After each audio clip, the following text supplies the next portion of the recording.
Welcome to 80s TV Ladies, part of the Weirding Way Media Network. 80s TV ladies, I'm so sexy and so pretty. 80s TV ladies, stepping out into the city.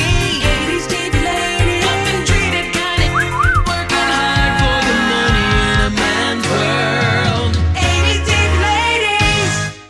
I'm your producer, Melissa Roth, looking back at female-driven television shows from the 1980s with your hosts, Sharon Johnson and Susan Lambert-Haddam. Hello, I'm Susan. And I'm Sharon. Our guests today found us and invited us on their show.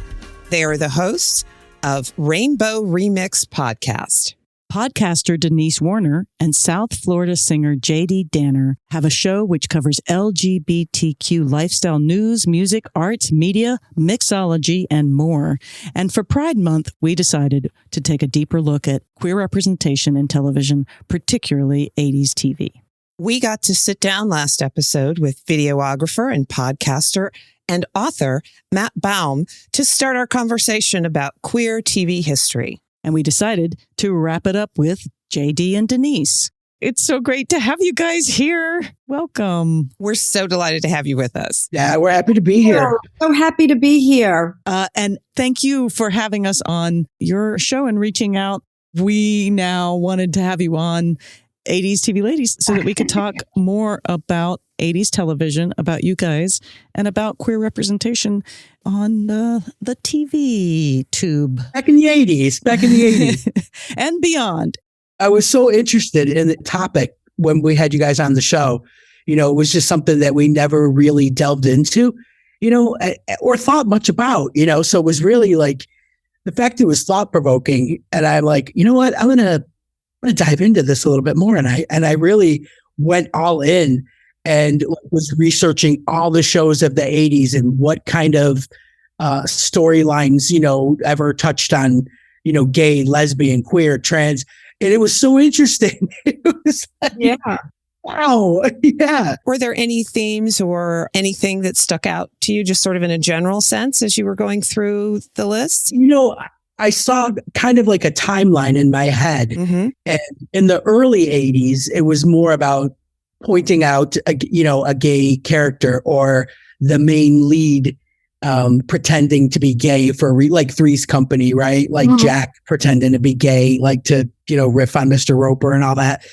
And then, you know, you had other shows that it seemed like that was a thing. Like there was a Cheers episode where Norm pretended to be gay to get an interior decorator job for some weeks, you know.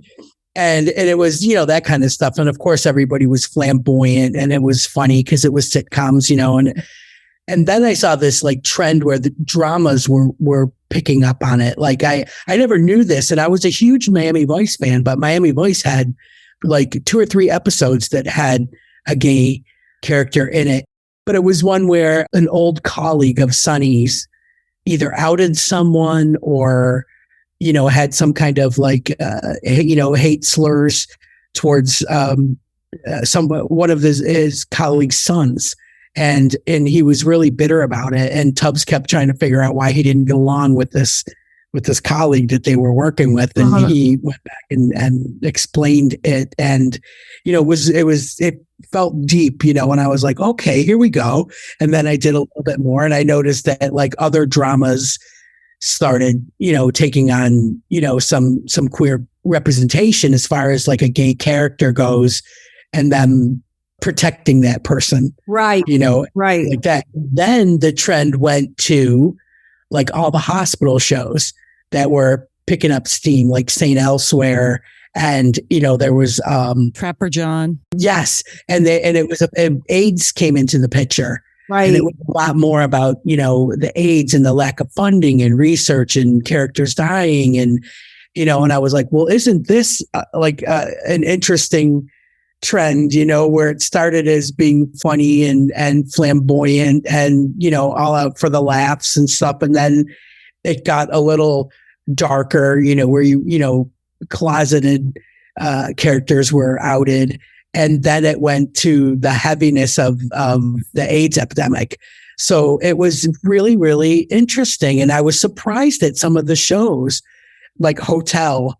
Like that, it just didn't feel like a heavy drama back then to have these, big gay storylines on it. I was all about like Love Boat and Golden Girls and, stuff like that. And then I'm like reading more and more. And I was like, whoa, okay, interesting. And then another one that popped up that was pretty, like I had to like read up on it a little bit was LA Law. LA Law was one of the first ones, wasn't that towards the end of the 80s? Yeah. Yes. So they had the lesbian kiss episode, the first known lesbian kiss episode. That I actually remember. The thing about the protecting the gay character, like that was like true because I clearly remember in The Golden Girls when Dorothy's friend from high school, from college, was gay and she comes to visit and everyone thought that her partner who passed away, who was Pat, was a man. Right. And then, she's afraid to let everyone know because she doesn't think that they're going to handle it. And like everyone's fine with it. And then when Blanche's brother was gay, that was another character on that show. And they brought him back quite a bit. Mm-hmm. Yeah. There's a little more recurring. I mean, even back into the 70s with All in the Family. Everyone always accepted them. Like there wasn't like a problem. Like they weren't rejected when it finally came out. So I did notice that there was that trend of making it like, okay, like no one, even on the Golden Girls, when Blanche originally didn't accept it, at the end, she saw how much of a relationship and how much it meant to her brother to have his boyfriend with them and show everyone that their love for each other.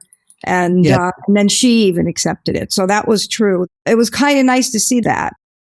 One of the things I noticed in looking at some of the lists that I looked at is it seemed that most of the gay characters, and I don't think this list was completely comprehensive, but by far, it seemed that most of the gay characters were men, as opposed to being more evenly men and women. And I hadn't thought about in the 80s in particular, how maybe perhaps the AIDS crisis might have pushed it in that direction. Yeah. Maybe not. Maybe it's because most of the writers were men. And so they were, yeah, exactly. that's what they thought about. One of the things that I went back to, and I think this is going a little bit further back from the 80s, but do you remember Jamie Farr and MASH? Oh, yes, of course. Yeah. Yes. Nobody ever commented on that. Like no one in my family ever went like, look at the queer in the dress. Or, I mean, it was but he wasn't gay though. He wasn't gay. Right. It's just a cross touching. He wanted to get discharged from the. Right. But yeah, it was just like, quality comedy that, with in that respect, there was a purpose, but yeah, like there was, I noticed, of course there was so much like mislabeling, back then. I mean, even in Friends, like when they started with Chandler's dad, dad. Yes. Yeah. But I read the whole article by, I think it was Marta Kaufman that wrote like an op-ed about, how irresponsible it was back then. It just wasn't on anybody's radar. They were going for the jokes and they had no reference, no reference points to it. And then they get like a big name like Kathleen Turner to come in and play the part or whatever. But like, I felt like she was genuinely remorseful for not, doing a little research and again, I think it's more in the spotlight now. People care more about their identities and how they're identifying, or maybe less. I don't know. And she's right. It wasn't on anyone's radar and nobody was doing it purposefully to hurt our community in any way. So to me, the fact that they went and now educated themselves, learned a lot from it, and then kind of integrated, and correct me if I'm wrong, but isn't she one of the executive producers of Grace and Frankie? Grace and Frankie, yes. She is one of the creators, Marta Kaufman. You take everything you learn from a community that just like, pointed a finger in your face and went, oh, you didn't do everything right. You didn't do anything wrong. And then you learn from it and you grow. But I think I do recall too that she made massive donations to a lot of different like the HRC and places where we need the help. Well, and I think intention is really important. But before we keep going, because I'd like to introduce you guys to our listeners. Because we dived right in, which is very exciting. Yeah, because right? we're both ready to go. But Denise, can you tell us a little bit about yourself and, kind of where you come from, where you are now, and a little bit about Rainbow Remix? Well, I am Denise. I'm a big out lesbian and I've been doing podcasts since 2006. Started doing them out of a little guest room in my tiny condo and turned it into a studio when I realized that we were on to something. And they've always been, very queer centric, LGBT community driven. And, the sole goal was always and probably will always be to shine a spotlight on LGBT creatives, people that are creating content, whether it's books, shorts, films, concerts, music, whatever they're doing. We know how difficult it is to get some traction, to get some eyes on your project. So that was always the goal from the beginning, and always to have it be like a conversation. And that's how it began. And everything was self-taught then, we had a great mentor and a guy that owned pretty much an all gay male website that took us under his wing when he knew what we were trying to do. And he thought, I want to reach some women too, not just make it about the men. And he gave us a platform, but he also taught us everything, the technology. He was based in Atlanta, and he literally flew down and met us and, gave us some contracts to sign, told us what his vision was. We were all on board. And the next time he came was a couple weeks later, and he drove down from Georgia with his SUV full of equipment, consoles, microphones, set up my whole guest room like a little studio. And he was the one who really held my producer's hand, who was a teacher. And we were doing it live at the time. We were going out live at a certain time. And then we decided to make podcasts so we could edit out some burps and What are you talking about? Nobody does that. And then after a while we were just like, what, screw it, man, don't even edit it out, we're real. We would eat on the show, we would drink, you could hear ice clinking, you could hear us burp, we would fall off chairs, we would get a little inebriated from time to time, but it was always a good time. And I feel like we did so much good with that. Ran for 10 years. This is the Lesbian Lounge. Yeah. Yeah. Because I heard of that show. I remember hearing about that show. Yeah. It was a weird phenomenon that kind of took shape in 2008, 2009. We were kind of doing all that, trying to do live events too. And it was fun.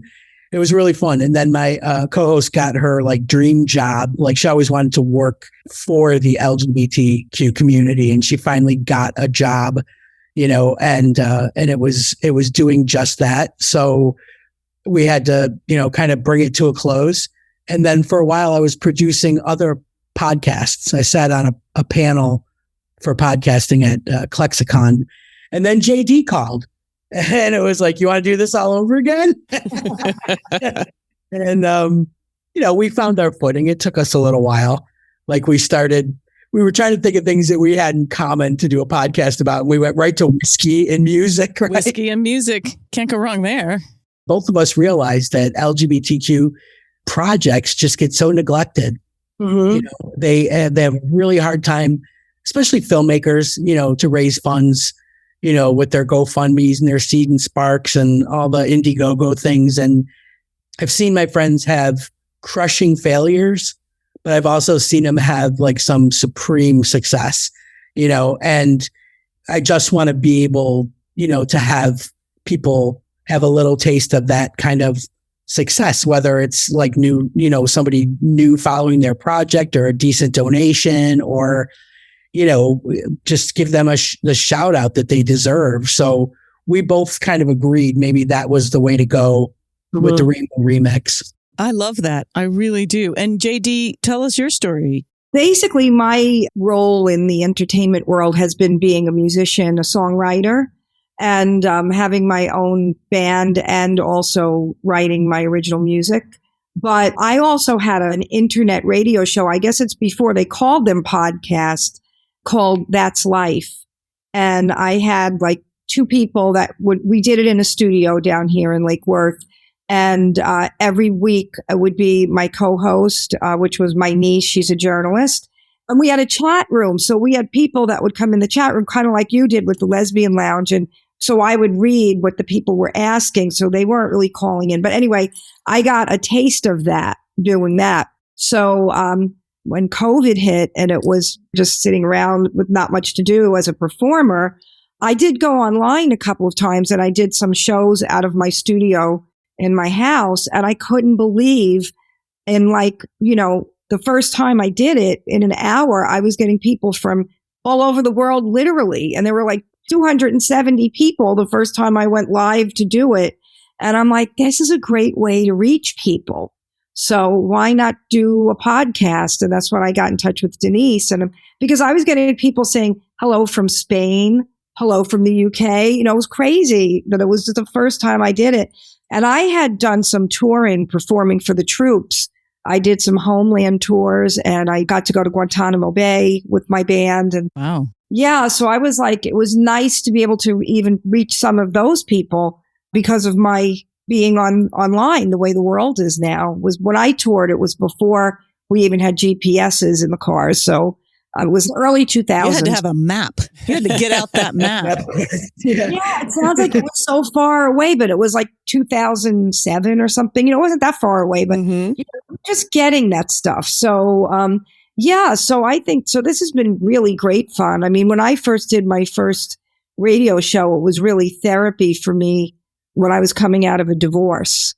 So I was a late bloomer coming out as lesbian. I was married for 25 years to a man, but You knew. they knew. They were waiting for me to tell them. It was an exclusive for us. I know they always said when you finally come out, you have to do it on our show because I was denying, but yeah, so I ended up having this whole big thing. I won't go into the story, but I was actually cheated on. And that's what ended my marriage, which was probably best that it all happened. But for my therapy, I started doing a show every Tuesday night. So yeah, so that's kind of like how I delved a little bit into this world. And I'm enjoying doing what we do every week. I think it's a lot of fun. Right, Denise? Yeah, it's true. Yeah, that was a way to get through COVID. I've always found it kind of a really great tool, a really great escape and to be artistic, another avenue. Yeah. I love that. And it's true. Like, I think Sharon and I are sort of enjoying the process a lot more than we thought we would. Not that I didn't think I'd enjoy it, but it really is something that I miss. I get tired. We don't do every week. We do every other week because we're not hardcore. But, at the same time, I'm really excited to keep doing it. I'm like, oh, we can do this, forever. Sorry. It's never Sorry, Sharon. ending. It's forever now.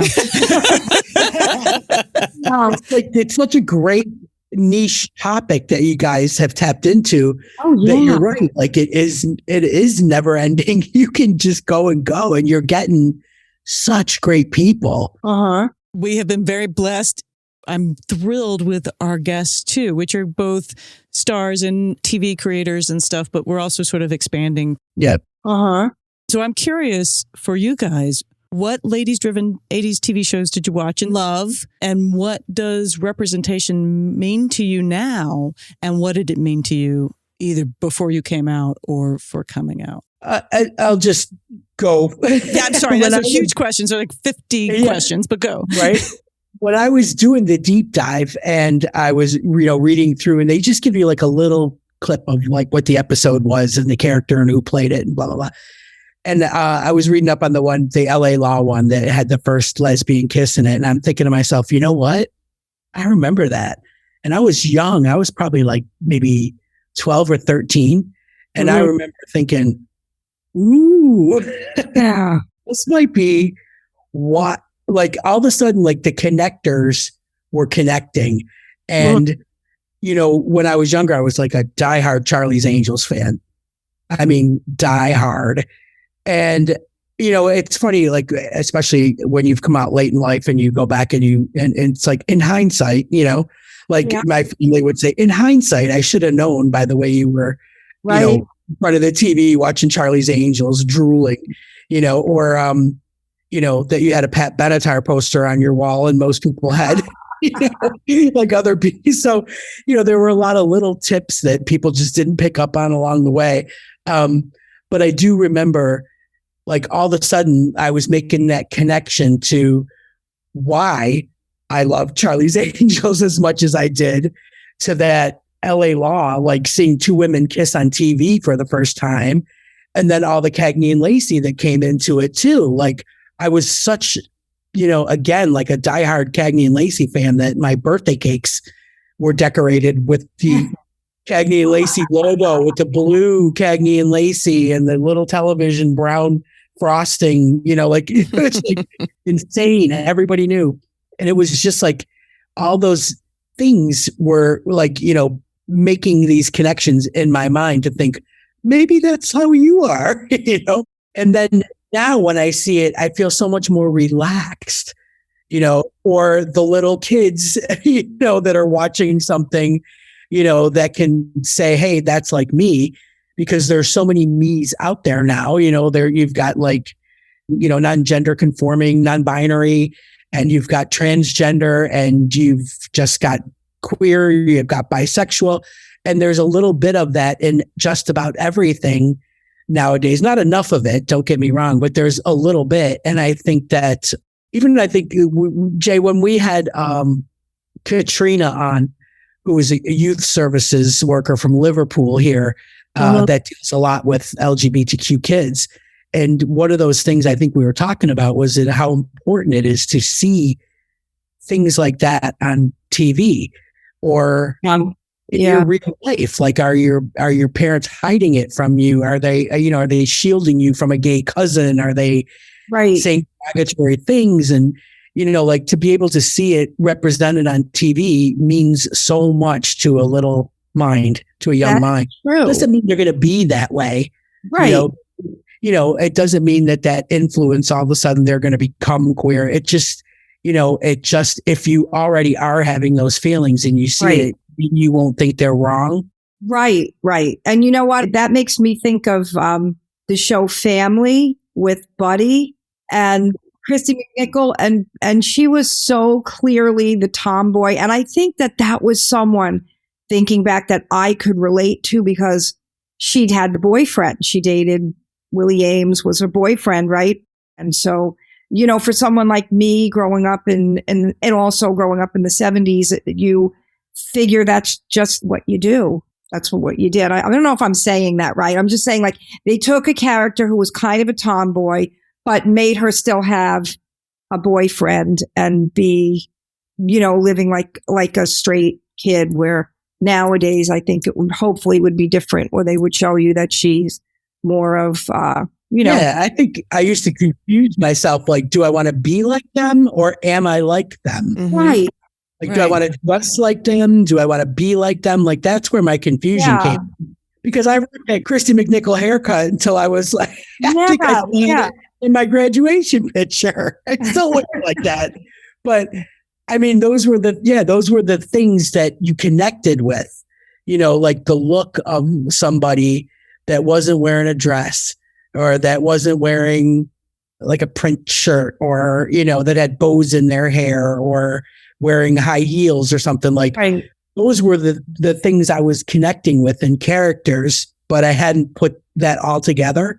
Right. Because then she was put in the box of like normal, like she was put in that box of she had a boyfriend and not a girlfriend or whatever. I hope I'm saying that. Mm-hmm. No, it's true. It's like, yes. I mean, even just having a tomboy character felt groundbreaking in the 70s and 80s. And I'm thinking of Joe from Facts of Life. Right. As well in that category. You couldn't go any further than that. I think even for me as a tomboy, that, not gay, but could have been. Certainly there was a tomboy element. So there's both the tomboy and then there's also the gay tomboy. Right, exactly. And we No, know that's you true. never got the gay tomboy in 70s or 80s television. You just got Exactly. up to tomboy. Yeah, But those characters clearly resonated with girls, yeah. as well as I think some guys, right? We're like, Joe's my favorite, right? Oh, right. And Darlene on Roseanne. Roseanne. Looking Yeah. back, it's like, how could anybody believe that she was with David? Like, like, how did anyone buy that? Right? I don't know. Yeah. But, as someone who was not a regular Roseanne watcher, I don't know. I think that you can look at it both ways. I had no problem believing that Darlene and David were a couple, that she was straight, but you could certainly read it a totally different I way think as I well. equated her more with just like a moody, miserable teenager. Yeah, Like pretty that. much. Yeah, like everybody went to that angsty period. Yeah. But and this is so funny. Like I was trying to think of how I would spend a day off from school, like a snow day or a sick day or whatever. And all that was on television during the day were daytime talk shows like Sally Jesse Raphael and Phil Donahue. And See, because I was thinking soap operas, but forgetting that you are younger than I am. So when that probably was not. No, Probably yeah, not. definitely. Because when that was happening, staying home from school or whatever, it was soap operas that were on. This was or game shows. It predated the game rise shows. of all of the daytime talk shows for me. Yeah. So totally. So anyway, sorry. But I would always get like sucked into like a daytime talk show that would have something on about like a wife that was leaving her husband because she found out the husband was gay or something. I'd be like, like really, like there's that word again. Because I think, I grew up in Niagara Falls in New York, on the American side, but right there, could pretty much walk to Canada, no big deal. But it was a town where, like even now when I go back, like I can look at women that are wearing jeans and that play in a softball league and, got their hair in a pony, wearing flannel shirts, and I'm like, they could be gay. They look like they could be, and yet they're not. So it was so weird, for me, is that there was no gay bars. There wasn't a lot of talk of it. I had one cousin, my mother's, he was like my godfather actually, and he lived in Las Vegas. He was a hairdresser, and he was Lola Falana's hairdresser, not just any hairdresser. Wow. But yeah, he moved back home, and he and a friend of his opened up a hair salon. And the thing I loved about him was that like he was not flamboyant at all. I mean, a little bit, he had the lisp or whatever. Like, I mean, you knew, but nobody made a big deal out of it in my family, and then I neither. and then, right, like nobody made a big deal out of it. He was just Pat, like go get your hair cut, like Pat's coming to the house, go wash your hair. He's going to cut your hair. That kind of thing. It was nothing major. And then as I got a little bit older, I had another cousin who came out, and she's a lesbian, really successful chiropractor, like massive business, like very well known and well respected in the community. So I guess like I didn't see a lot of it growing up, yet what I did see was completely normal, but I was still too young to like ask questions about it or whatever. So everything I was getting was from TV. Right. I didn't want to just like, bombard my cousins with all kinds of questions and then have them go, well, do you think you are? And then have to answer that. So, it was more like, I just want to see someone like me on television. Like that's what I want to see. And there was so little of it. It was really, really difficult. The older I got, I guess the busier you get, and then you're not thinking about those things. Mm-hmm. Like nothing in Friends ever offended me, about that. Even now I look back and I go, man, it's like, I don't know. I wasn't offended by it, but then again, I'm not transgendered or I'm not, Well, let's talk about Friends. Mm-hmm. I remember the lesbian couple getting married, right? From Chandler, Yes. not Chandler, Season Ross's ex. Ross's Right. ex. Yeah. That was pretty huge. Mm. I don't remember there being a lesbian wedding on screen. There might have been. I can't. Or was recall. that the first lesbian wedding in a primetime TV show? Could very well. I feel like it might have been. I feel like it might have been. Almost has to be. And it was treated so well. I mean, the Yeah. whole idea of it. I think. Ross was disappointed and Right. Ross was annoyed, and it was played for comedy, but at the same time, their relationship and her lesbianism was not made fun of. Mhm. Right. It was so accepted by all of them. Like, it's funny. Like, everybody goes, oh, I hated Ross. My wife would say, I hated Ross. And I'm like, I know why. Because we all know a guy like Ross. So off-putting. I get it. But in that instant, didn't he step up and end up walking Yes. down the aisle, or Yeah. one of them down the aisle, and the parent didn't show up? So, yeah, I thought, he had a few redeeming qualities where he could have really, been a jerk. He wasn't. I was a lot older watching Friends and thinking, yay them for doing it. That was the feeling. And anytime I would see something after that, and that was in the 90s and then going into 2000. And those characters started becoming more prevalent, like a Jack McFarland and, that kind of stuff. I was just Will and Grace in general. I was just like, oh my God, thank God, we're finally getting there. Because it felt like it was really bad towards the end of the 80s and the very beginning of the 90s, where it took a lot of guts, I think. And I hate to say it, but I think there was a lot of network executives, that were protecting their advertising dollars. Right. And they were not going to step on anything, any landmines whatsoever. And that was, the feeling for the longest time, and even now I watch things. So, yeah, I think we've got such a long way to go, but I see it more, and I do credit streamers. Original content on streamers seem to have less restrictions, Mhm. and I always think to myself, good, because I'm paying a membership fee for these things, Yeah. whereas I could disconnect from regular cable and not care about what they're doing on ABC and NBC and all that stuff, anymore, because I'll find what I'm looking for on streamers now. And I'm happy to give my money for that. Okay, this is probably a good time to take a break, but we'll be back with more. Hey movie lovers, it's Jackson here from the Back to the Blockbuster podcast. If you've ever wanted to hear an amateur cinephile and an industry professional chat about film and television, then look no further, because every week my co-host Gaius and I, we bring you the latest industry news, break down the most recent trailers, try to beat the box office with our weekly predictions, and dive into our favorite movies on their anniversaries. And every second Friday, you can look forward to the Back to the Blockbuster spin-off, Deep Dives with Owen and Gaius, where the duo dissects a movie of their own choice. All this and more wherever you get your podcasts. Welcome back. If you don't want to listen to those ads anymore, go on over to patreon.com/80s TV Ladies and you can get them ad free. Anyway, where were we? So I just wanted to bring this article that when I was doing a little bit of research, that's from February 2022, NBC News. For the first time that season, lesbians outnumber gay men among broadcast television LGBTQ characters, according to a report released from GLAAD, which I thought was interesting given how little lesbian representation there was in the 70s and 80s.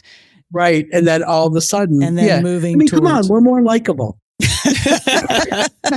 And according to Wikipedia, Carol and Susan's ceremony was the first lesbian wedding on network television, see? or on television in the U.S. So, which makes sense. I couldn't think of anybody else. One of the things we're doing is we're looking back from a modern lens on these elements Right. in the 80s and in this episode 90s and beyond, because of what we got right and what we got wrong. And so you can argue that Friends kind of got the lesbian character right. Exactly. And I think being able to say, yeah, we got it wrong is a really big step. Right. And I felt like it was genuine. I didn't feel like it was lip service in a programmed kind of press release. I was actually really impressed with what she had to say and what she learned from it. And, because those are the people that are still making things today, and they're the ones that, that's a huge lesson when society is pushing back at you to be canceled because of your mistakes in the 80s. You know what I mean? To come forward and say, yeah, we did get that horrifically wrong. Yeah. We apologize. You know, we didn't know what we were doing then. Here's some money. Here's some money. And these are my newest shows. I'm trying to get things right, you know, and I think that's how it's going to be done. We have a friend, Jill Bennett, right? Mm-hmm. She has made 2 quality sitcoms that you will never see. Mm. They just can't get the funding, and they can't get eyes on them. They can't get them to the right people. And it's just quality work. And it's so heartbreaking that they're doing like contests and fundraising and all this stuff. And it's all for what? You know what I mean? Like, there's always going to be some executive that's not quite comfortable making that decision or, green-lighting that project for whatever reasons. And that's what they're up against all the time. And it when you see that kind of talent getting wasted working in a day job that they're so unhappy doing to pay the bills when they've got this project sitting on a shelf, it's just gut-wrenching, you know? And is this Jill? What are the films? And then came Lola? The show was called Second Shot. Okay. Great. It was about an ex-famous soccer star that has to come home and work again because soccer never really took off. Right? And all the characters in it were great. And it had like that Cheers vibe feel to it, you know, but all made and written by lesbians, and the funding was raised by them and everything. And it was like a really quick, like blink if you miss it kind of thing, like on Vimeo or something like that. We had Haviland Stillwell on the show, who was working with Jill on this called Bad Habits, about 2 women who have to pretend to be nuns for obvious reasons. And they're both like, you know, criminals. But the concept and everything was great. And there's absolutely no reason that these things aren't on TV, you know, and that's what like a podcast like ours is trying to do, is to get people interested and get them talking and get them pushing for it. You know, that's the only way that these things are going to get done. Mm-hmm. I think when you say about that, a lot of the characters that were gay characters on the earlier sitcoms in the 80s and the 70s, they were mostly men.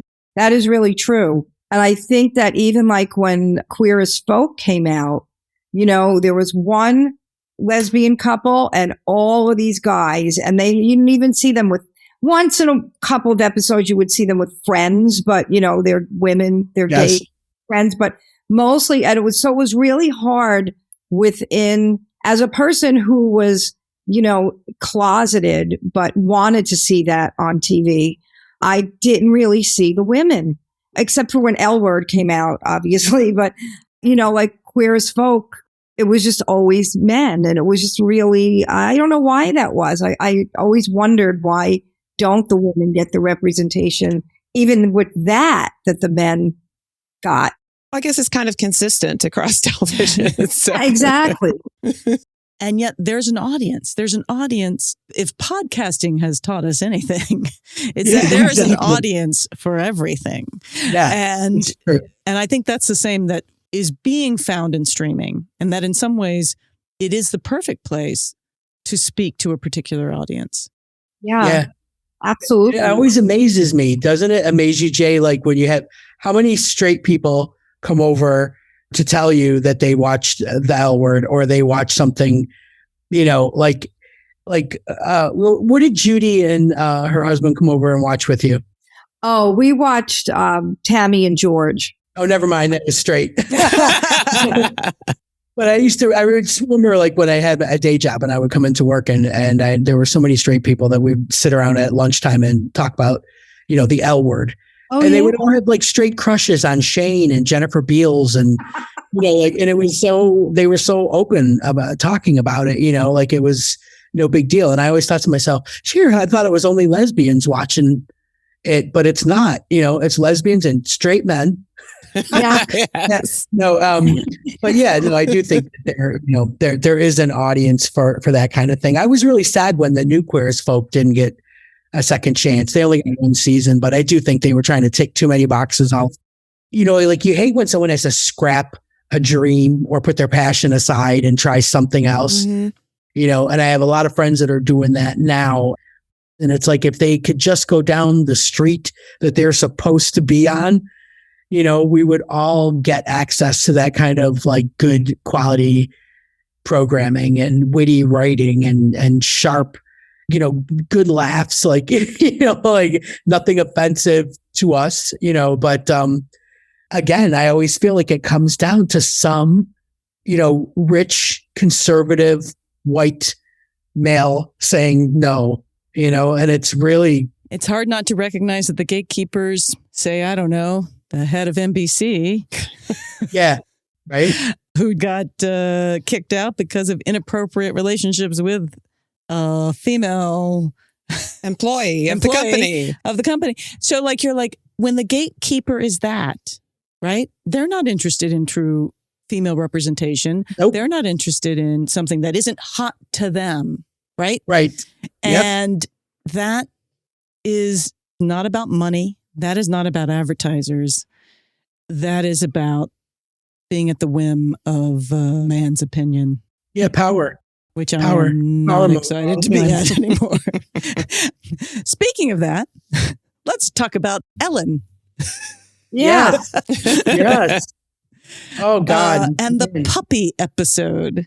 I can remember vividly sitting there watching that on my green leather couch. And you knew it was coming. We knew it was coming, right? It had been teased that it was coming.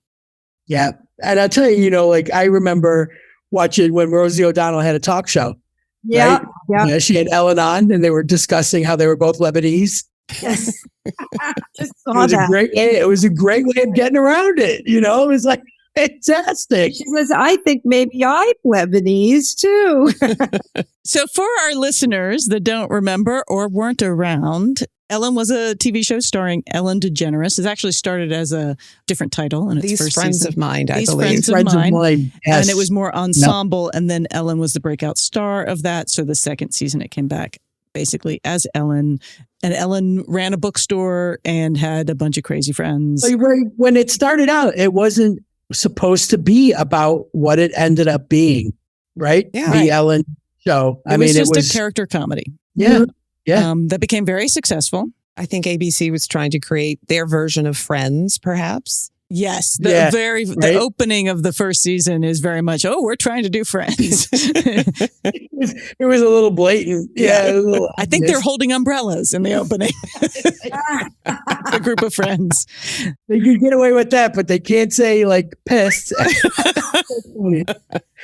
Oh, God. And then Ellen DeGeneres was a known comic when that went on, and a known lesbian in the entertainment industry.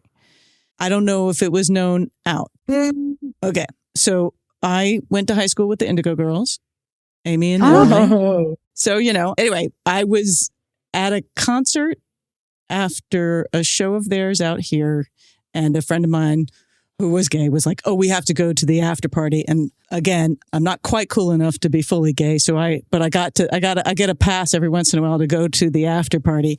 And so I got to go, and it was at Ellen DeGeneres' apartment. Oh my God.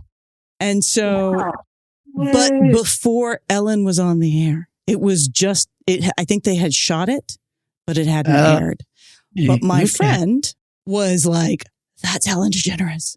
She's in the kitchen. We got to go say hello. So we went to say hello to Ellen DeGeneres that was the first time I had met her. So I guess in that moment, I'm like, everyone else in this room is lesbian. I am officially at a lesbian party.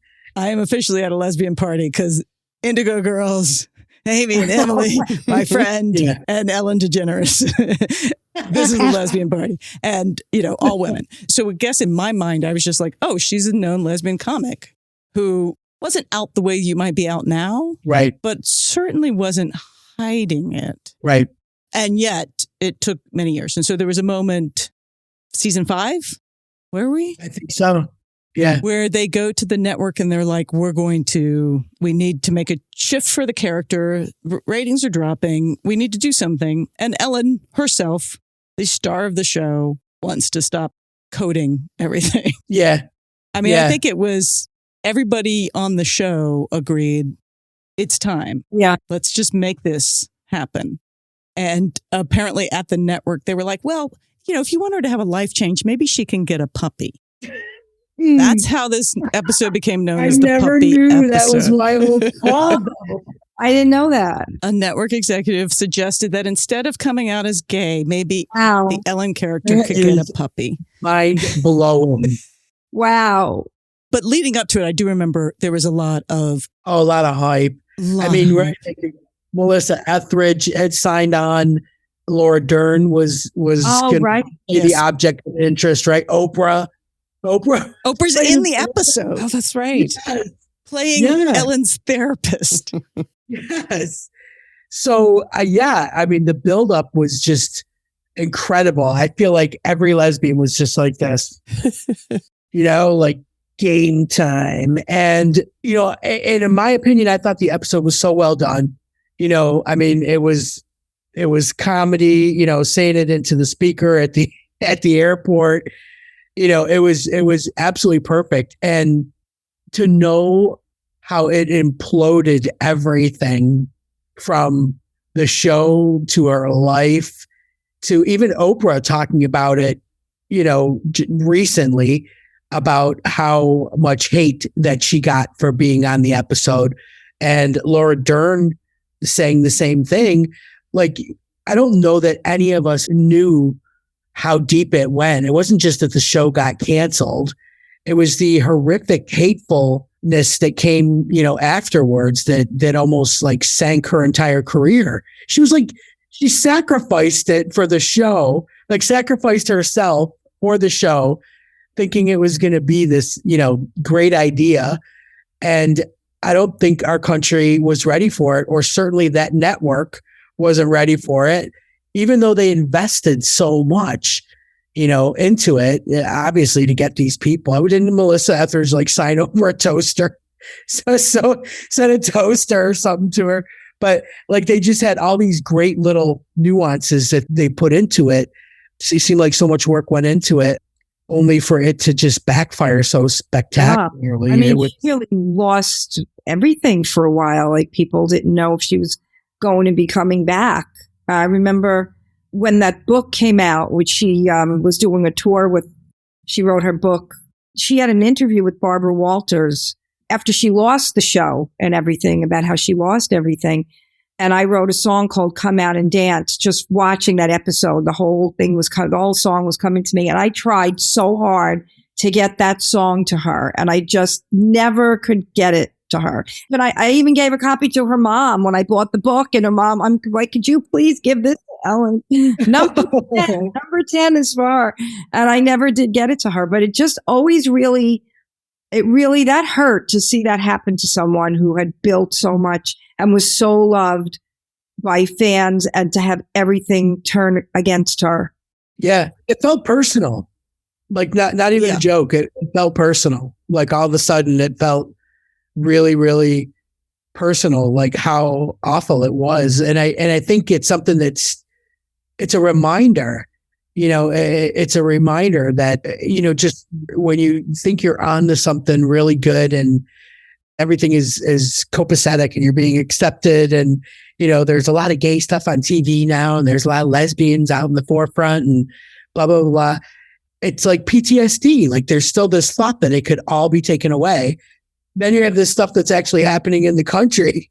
So it's not so far-fetched, How many years later did it happen that she got her talk show and then did so amazingly well with it? Was there a lot of time between that? I don't remember I now. think that took, She had a one season or even half a season of the Ellen show a year or two after.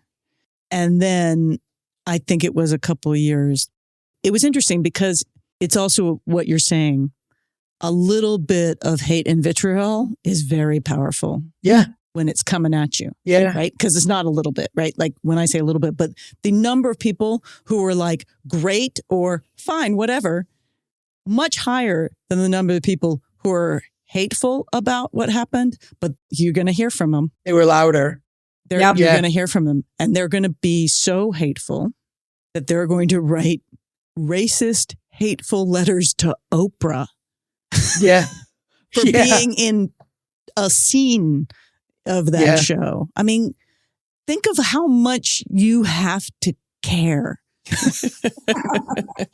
I know. about something that if you don't like, you could just not have watched. Yeah, exactly.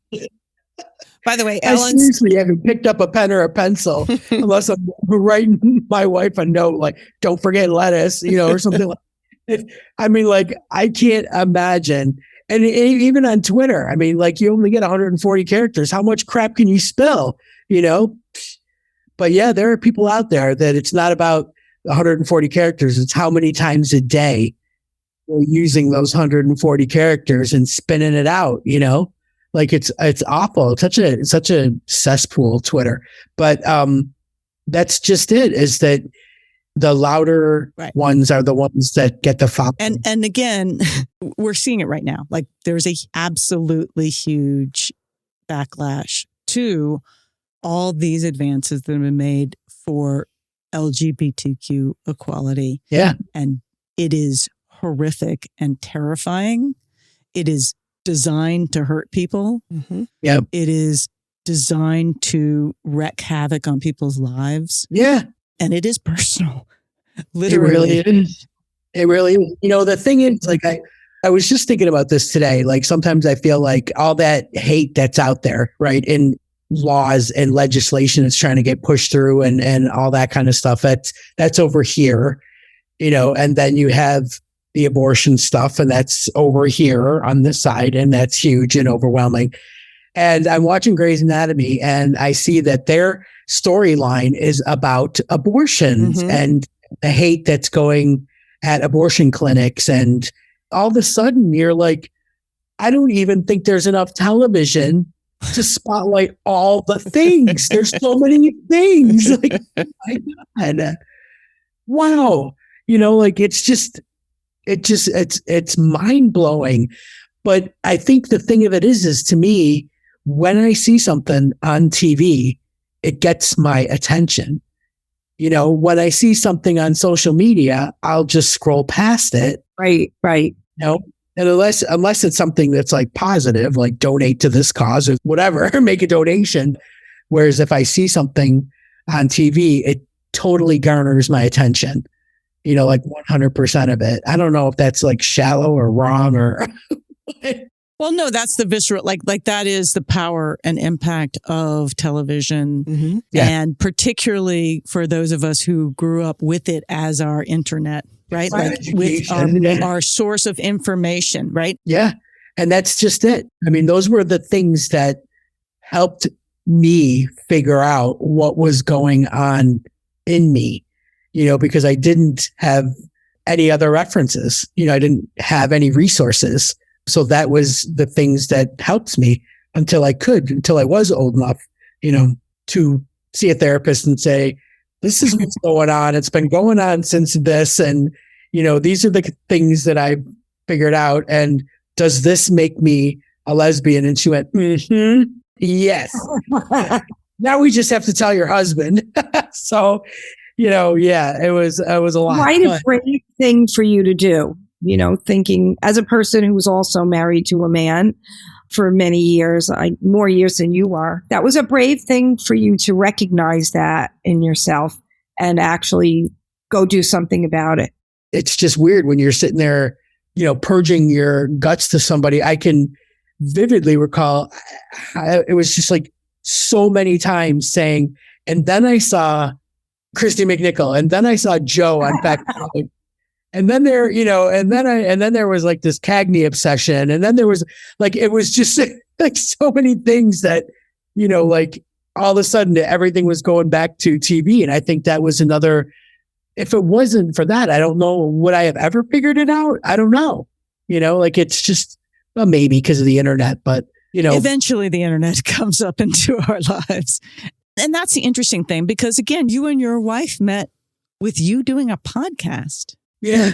Yes. And her reaching out to you. I mean, yeah. Think about like, again, an element of media that did not exist when we were growing up. Right? Radio did, but you wouldn't have had a radio show about lesbians in the time of just God, no, radio. right. Exactly. Exactly. So- It's so strange. And do you remember when we had you on our show, we were talking about designing women, Mm-hmm.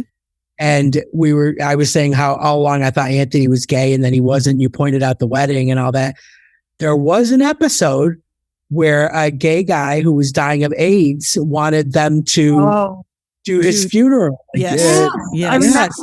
Yeah. And that was a very There was an Emmy-winning episode. a renowned episode, Killing the right people. Killing all the right people. killing all the right people. Yeah. And it's a line that the creator writer heard in the hospital while her mother was dying of AIDS from a blood transfusion.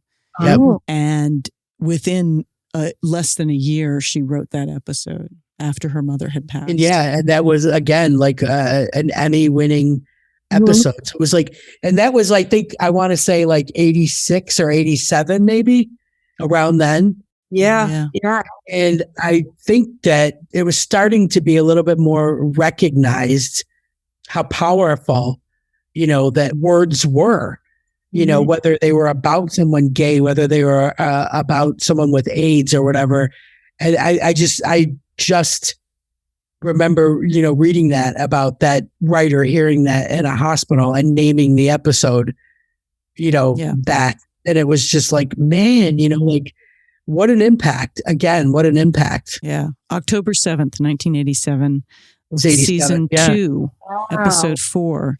Early. Yeah, early. Linda Mhm. Bloodworth Tomlinson.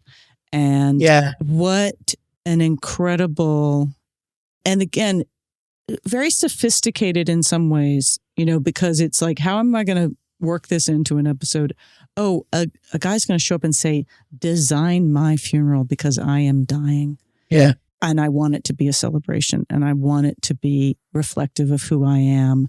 Yeah. And there's a B story happening for Annie Potts' character. Yeah. About having condoms available and sex education available for their high school kids. Yeah. And it sort of combines and it says, I don't want my kids to be facing a death sentence for experimenting with sex. So can we just give them some condoms and tell them about sex? And like so controversial though for back then. Both those, I'm putting both of those in, just very, very controversial, but also imparting information that people across the country didn't have. And didn't have arguments against, like, well, no, we shouldn't, it's like, you're going to tell kids about sex. You want them to have sex. It's like, no, here's an argument that just says, here's the reality. Kids are going to have sex, and we should make sure that they have the information they need. Now you can't deny that. And people kind of thought they should be, but I think they forget it. Yeah. Like they forget now. They think that everything that an LGBTQ person, everything about them is about grooming a child to be gay or grooming them for sex, or there's something perverted about it, and that's what they're pushing now. And it just has nothing to do with education, resources, information, truth, fact. It never. It's just this weird thing that they have that they associate it with that kind of pervertedness, and it's so offensive, as a, and as we find out from the people that are the loudest, it's often projection. It so is. And it is, I am inappropriate with my coworkers, my whatever, like the loudest people right now that are going after the groomers have an awful lot of people who are inappropriate with children and teenagers in their ranks. And so it's a very weird way to, I think, throw up a lot of noise. But it's also designed to be, right now, this is about, I truly believe it's designed to be hurtful. There's not a lot of true believers.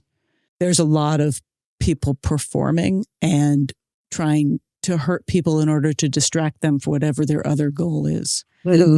Yeah, I say there are, and then they're bringing the true believers with them and giving them rage and vitriol and guns and it's really deeply upsetting right now how much things are worse in many ways than they were in the 80s, even as there's more visibility. But I think it's in some ways the fear of that visibility and the fear that people will be allowed to sort of declare who they are and be who they are and have those freedoms of choice in both who they are and what they do with their body. Yeah. That is most fearful to the controlling factors of, but then you might not think the way I think or do what I want you to do. And I want to control that. Yeah. It's just, yeah. And speaking of the 80s, it's like, think about who we were most entertained by. You know, television aside, right? Boy George, Prince, Grace Jones. You know what I mean? Like the weirdest people ever that were just entertaining us, and nobody went, "Oh my God," you know, like who wants to look like that? No, we were dressing up like them for Halloween. You know what I mean? Like, I mean, I remember growing up, my mom loved Liberace. Oh, yes. And I was like I remember as a kid, you know, seeing Liberace, but I'm like, did they know he was gay? Did women not know that? Or did they know it and they just didn't say it? Or I'm like, Mom, did you know? Did anybody realize that he was gay? Like nobody really thought about it. Yeah, I don't know. I don't know. and Paul Lynde, that was another one. Oh, yeah. Paul Lynde, right? He was so like the center square every night, Hollywood Squares.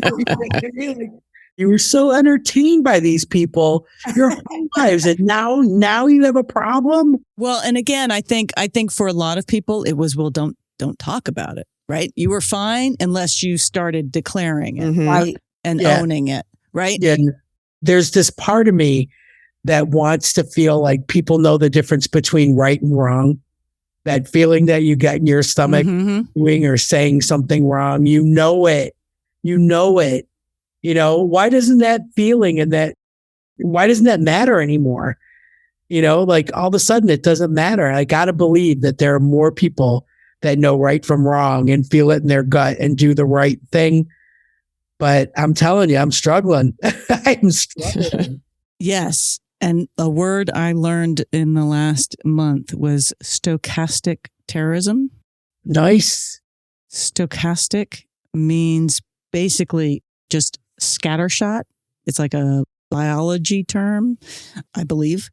It's basically the use of mass public communication, usually against a particular individual or group, which incites or inspires acts of terrorism, which are statistically probable, but happen seemingly at random. So perpetuating that fear and that sort of rage and the like, how dare you force me to feel uncomfortable? That a feeling of uncomfortableness, right? Because I don't understand who you are or who you want to be. And that makes me uncomfortable. And that feeling gets turned into disgust and rage and anger and incites violence, right? Yeah. Through the Fox Newses and the, dark media and things. And then it's like, oh, and then let's give everybody guns and you don't need a license for it. It'll be fine. Like, what a solution. We know that there are people purposely feeding this rage. Yeah. Right. Because it then creates people who respond because somebody just loses their crap. Yeah. And then they have been pointed to a target. And that target is those people who are different from you and those people who are different from you and those women who want to have control over their bodies and those right. And it's really hard. Many people who are reasonable just hide. Like, I don't want to be around that. I don't want to argue with these people. Yeah. I don't want to have somebody turn their anger on me. Right. Right. And so it's really hard to stand up and go, well, no, hold on. Yeah. Right. I think it's hard for people to stay engaged in the process of defending our rights and our civil rights and our human rights. It's exhausting. And because it's exhausting. You feel like there's no way. Absolutely. And they're counting on that. So we have to keep getting the love and the support and staying prideful Yes. Yes. And so JD, I know you're in Florida, Yes. Yes. a favorite state of the terrorists. What can we do? Toxic Florida. How can we help? What's happening with Pride? I know you just had a Pride event that you played We at. did. And Yeah, let's talk about that. I had every intention of going to Pride, right? And then a couple of days before, I had a friend tell me, "Did you hear that DeSantis is whipping up protesters to come to Pride? You know, like nobody knows what's going to go down, or you know, if how it's going to be." And so all of a sudden, I was like, "What?" So I text Jay, and I'm like, "I'm feeling a little nervous about going to Pride because I don't want to get, I don't want to get my ass blown off for going to a Pride festival." And so I said, I'm going to do a little research or whatever. And I like scoured the internet and I could find nothing. But I hadn't really heard of that. Right. So she was like, "I don't know. I didn't hear anything about that." And she was like, "But if you don't feel comfortable, by all means, like, I won't be upset. Don't go." And I thought, I sat back and I thought, like, this is so stupid. So I go back to the person that told me and I'm like, "Where did you hear this?" Because I'm not finding anything about it. And it's really messing me up because I don't not want to go. Like, I want to go and I don't want to be fearful and I don't want to be nervous and anxious. And so I think she was like, I think somebody in the office like mentioned it. And I'm like, so you're just repeating something without like, But he just said background or checking on it or anything, So I just said, you know what? I've had it. I'm going. I'm going. There was And we really no went. problem. There was absolutely not one protester there. It was a lovely day. At no point did I ever feel unsafe. So I was really relieved and happy that we went. And Jay like knocked it out of the park. You have to follow so many drag queens and the crowd is so hyped for the queen, right? Like the Taylor Dane queen was insane. She was so good. I always had to share dressing rooms with the drag queens when I do Pride events. It's so funny. Like, I I can't. wonder if she's going to come out with like big hair. I was going to say, their hair is all bigger than yours. I'm looking for the makeup tips from them. Like, what are you using? What is that thing you got? How are you not sweating out here? Like, to answer the question, like, I think we just have to keep on doing our thing, like showing up at Pride, not canceling things, and just keeping on being who we are. Like, sometimes it's daunting to think, what can you do except show up like we did at Pride? It's the smallest thing, and yet it's the biggest. It's the biggest thing. Yeah, it's not nothing. Showing up And is not nothing. support other groups, like support the drag queens and support your trans friends, and like you have to know that they're going through something that's just like horrific. Like knowing that their healthcare and their rights are being, could be stripped away at any moment and are in other states or whatever. I mean, what you can do is just be there for them, be supportive for them, find groups and organizations that are, that need volunteers, that need help. And that's the way to go. When Denise told me about this thing about maybe there was some problem with security or some protesters, I'm like, but I had bracelets made. I have 150 Rainbow Remix bracelets to pass out. Not going. Yeah. She honored that commitment. She honored it hard, man. That's awesome. All right. So where can people find you? We've got a YouTube channel. They can just search the Rainbow Remix podcast. You can actually watch our shows. And then we're also on Podbean. And you can go to My Lesbian Radio feed there, and all our shows are there. We have a website. It's therainbowremix.com. And Rainbow Remix is on Instagram, Twitter, Facebook, all the socials. Fantastic. We really appreciate you having us on today. This is so much fun. First of all, just 80s television alone is the greatest topic ever. But I think it's amazing that you're, really spotlighting the lack of representation back then and how things were being done back then. Like, it's just something I don't think we think enough about, and when we see where we're at now and we look back then, like, I know I learned a few things. Yeah. So thank you for what you're doing. Thank you. Thank you for coming on the show. It's been delightful. Okay, you guys, take care. Thank you. Bye. Bye. For our audiography today, you can find Rainbow Remix at therainbowremix.com. Check out their YouTube channel and their podcast on all your favorite players. You can also donate in support of LGBTQ youth at thetrevorproject.com. We hope 80s TV Ladies brings you joy and laughter and lots of fabulous new and old shows to watch, all of which will lead us forward toward being amazing ladies of the 21st century.